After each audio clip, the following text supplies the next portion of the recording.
David's hands trembled as he stared at his phone during what should have been the most romantic dinner of the year. Valentine's Day had turned into a nightmare when the nursing facility called. His mother was having another episode, and this time they couldn't calm her down. As an only child caring for a mother with dementia, David lived in a constant state of emotional exhaustion that was slowly destroying his marriage.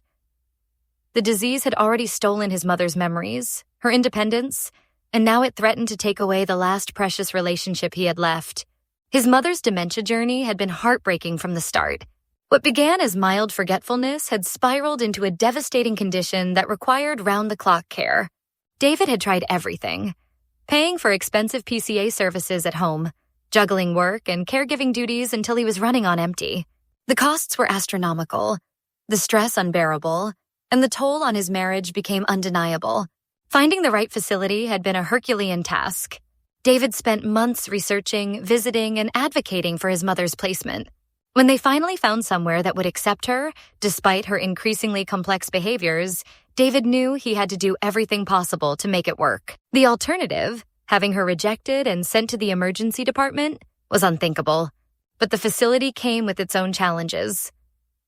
During that devastating Valentine's dinner, David watched his wife's face fall as he answered the urgent call.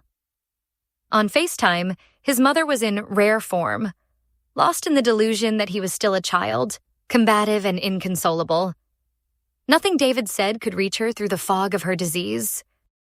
His wife sat across from him, watching the man she married disappear into the role of caregiver, their romantic evening forgotten. The restaurant's soft lighting and carefully planned ambiance mocked them as David spent their anniversary trying to calm a woman who no longer recognized reality. The fight that followed cut deeper than any argument they'd ever had. His wife's words were measured but devastating. She felt invisible, unimportant, isolated in her own marriage. David was juggling so much: work, facility visits, constant phone calls, insurance battles, and the endless search for an affordable care manager, that his wife had become a casualty of his noble intentions. "It won't be forever," David pleaded, but even he wasn't sure he believed it. Dementia doesn't improve, it only gets worse. Every day brought new challenges, new crises, new reasons why his mother needed him more than ever. The cruel irony ate at David's soul. When he reduced his visits to once a week, hoping to save his marriage, his mother deteriorated rapidly.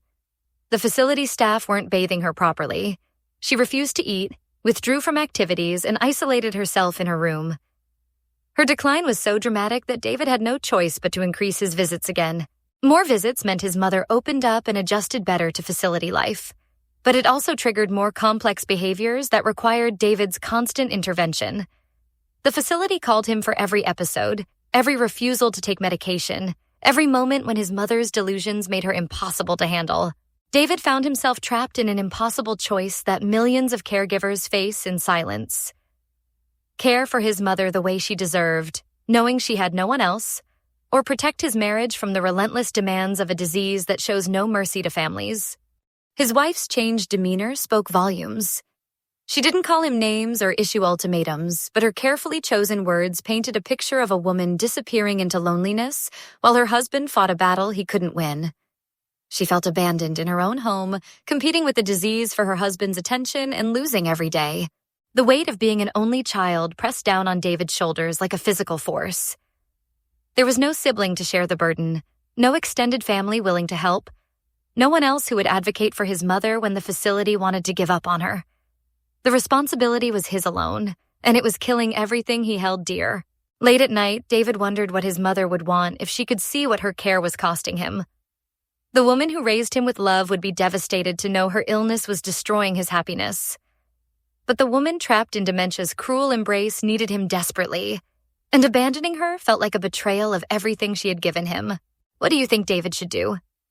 How do you balance caring for aging parents with protecting your marriage? Share your thoughts and experiences. So many families face this heartbreaking choice in silence.